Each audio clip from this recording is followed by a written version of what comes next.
आपने प्रश्न किया कि जो पति पत्नी के बीच में आज क्या कारण है कि इतनी क्लेश उत्पन्न हो रही है। क्योंकि पहले वो एक दूसरे की भावनाओं को समझते थे, उनका बहुत गंभीर चिंतन होता था, उच्च कोटि की शिक्षा होती थी, उच्च कोटि के संस्कार होते थे। प्राचीन काल की जो शिक्षा थी वो एक जीवन शैली प्रदान करती थी। आज की जो जीवन शैली है वो अश्लीलता से भरी हुई है। आज जो भौतिकवादी चकाचौंध है ना, उसके कारण ये नेत्र होते हुए इनके पास नेत्र नहीं है, एक दूसरे को समझने की इनके पास चिंतन नहीं है, इनके पास वो प्रतिभा नहीं है जो प्राचीन समय में लोगों के अंदर जो संबंध पति पत्नी के होते थे, राजा प्रजा के संबंध होते थे, गुरु और शिष्य के जो संबंध होते थे वो अटूट होते थे। वर्तमान परिवेश में हम देखते हैं कि जो स्कूल कॉलेजों से पढ़ कर के आ रहे हैं, ये पूरा का पूरा जीवन इनका अश्लीलता से भरा हुआ है,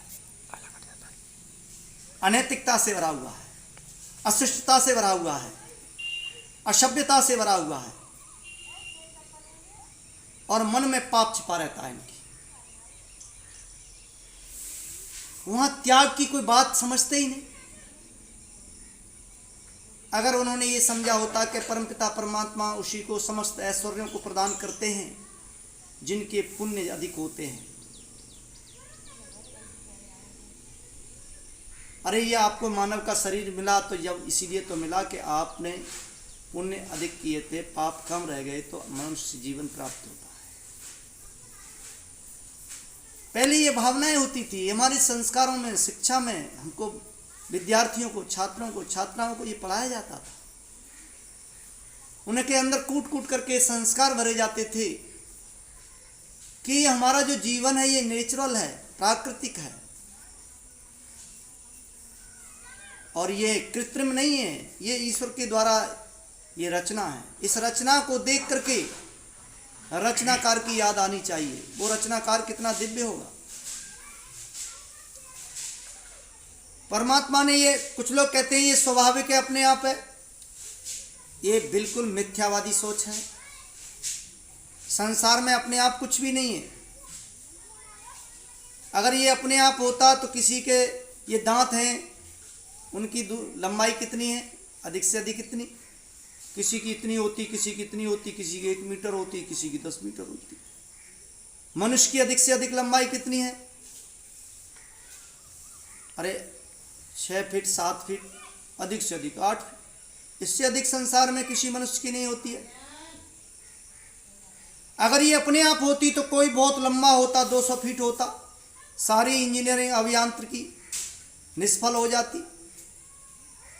इसलिए ये अपने आप नहीं है। अरे हाँ, आपकी इंद्रियां हैं, जन्म से लेकर मृत्यु पर्यंत वो एक रस रहती हैं, एक समान रहती हैं। आप देख लिए नेत्र नेत्र ही रहेगा, उसमें कोई परिवर्तन नहीं होगा। अपने आप है तो नेत्र श्रोत्र बन जाए, श्रोत्र नेत्र बन जाए, ऐसा संभव नहीं है। ये परमात्मा की रचना। इसलिए ये परमात्मा की उस प्राचीन जो हमारी सभ्यता थी, हमारी सोच थी, विचार थे, वो हमारे कैसे थे? परमात्मा की व्यवस्था में अटूट विश्वास था।